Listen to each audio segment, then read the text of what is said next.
engelimi İbrahim Bey.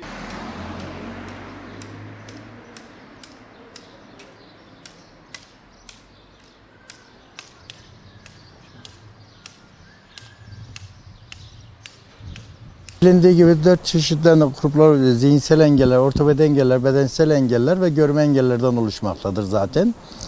Şimdi engelli haftası dediğimiz 10 Mayıs, 16 Mayıs'ta bizler diyoruz ki yani bizleri bir gün değil, bir hafta değil, bir ömür boyu unutulmasını istiyoruz biz. Unutmamasılarını istiyoruz biz. Şöyle baktığımız zaman biz diyoruz ki engelli sorunları çözülsün diyoruz. Engellerin önüne engeller kalksın diyoruz. Ama ne yazık ki biz görme engellerin en çok sorun yaşadığı şeylerden ve bedensel engelli, ortopedi engelli kardeşlerimizin yaşadığı en büyük sorunlar kaldırımlardır. Neden kaldırımlardır? Kaldırımlarda insanların araçlarını park etmesi sonucu ve diğer esnafların o kaldırımları işgal etmesinden. Görme engelli bir insan nasıl geçecektir o kaldırımdan veya bir bedensel engelli kardeşimiz akülü aracıyla veya diğer şeyle, manuel sandalyesiyle geçtiği zaman nasıl geçecektir? Geçme şansı olmuyor. O zaman ne yapmış olacağız biz? Kaldırımdan aşağı ineceğiz, caddelerden yürümeye başlayacağız ve bu da ne olmuş olacaktır? Kazıya sebebiyet vermiş olacağız. Bunun için biz devamlı her zaman devlet büyüklerimizden şunu istemiştik. Bu kaldırımların bir an önce düzeltilmesini istemiştik ve bu konuların, sorunların çözülmesini istemiştik. Büyükşehir Belediye Başkanımız ve ilçe belediye başkanlarımız hakikaten bu konu üzerine çok duyarlılar ama ne yazık ki bu beklentimiz vatandaşımızdan da bekliyoruz ama ne yazık ki vatandaşımızdan bu beklentiyi alamıyoruz. Benim kaldırımda geçerken gördüğünüz gibi kaldırım aracı park etmiştir. Pekala bu engelli bir insan bu kaldırıma nasıl gidip gelecektir? Veya bir çocuklu aile, hamile bir bayan nasıl gidip gelecektir o kaldırımdan? Onun için bu konuda vatandaşlarımızın duyarlı olmasını istiyoruz. İkinci bir konu, şöyle bir baktığımız zaman biz caddeden karşıdan karşıya geçişlerimiz zoraki oluyor. Neden zoraki oluyor? Şoförler bizi gördüğü zaman bu insanlar ister istemez bizler ayağımızı kaldırımdan caddeye indiğimiz zaman engelli olduğumuzu bildiği halde bu şoför arkadaşlarımız ne yazık ki durmuyorlar. Ne bedensel engeller için ne görme engeller içindir. İşte mesela aşağıda bir caddemiz vardır. Ordu Caddesi'nin üzerinde bas geç butonumuz vardır. Orada ışıklarımız vardır. O ışıklara bas butonu kullandığımız zaman kırmızı ışık yandığı zaman yine şoförlerimiz aynı kırmızı ışıkta geçiyorlar.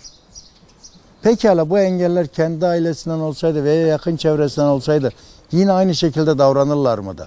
Şimdi toplu taşıma araçlara bindiğimiz zaman belediye otobüslerinde sesli sinyalizasyonlar var zaten. Sesli konuşma programları vardır. Ama normal sarı otobüsler ve halk otobüslerinde bu sesli konuşmalı programları yoktur.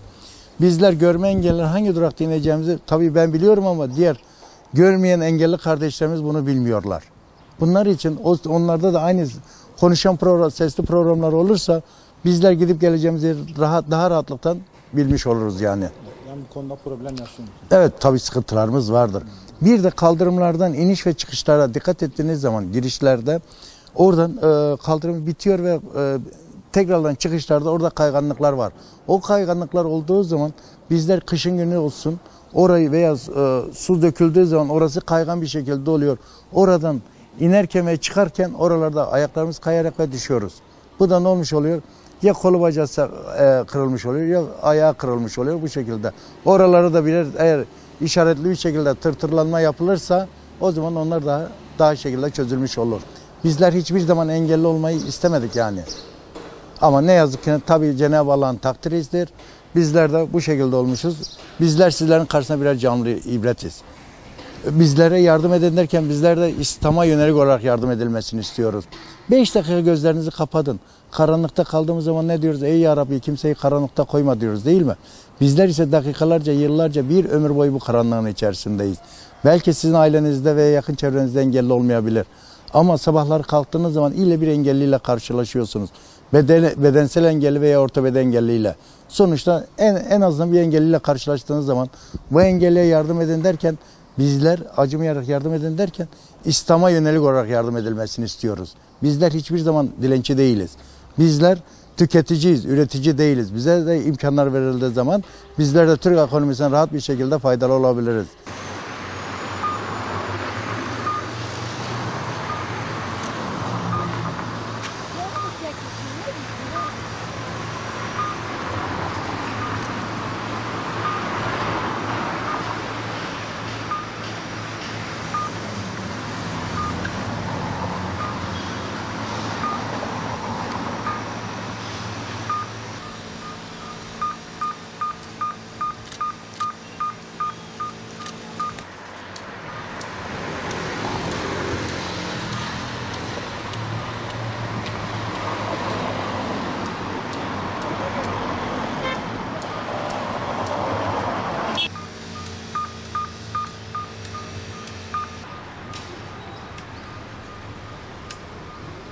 yanından mı?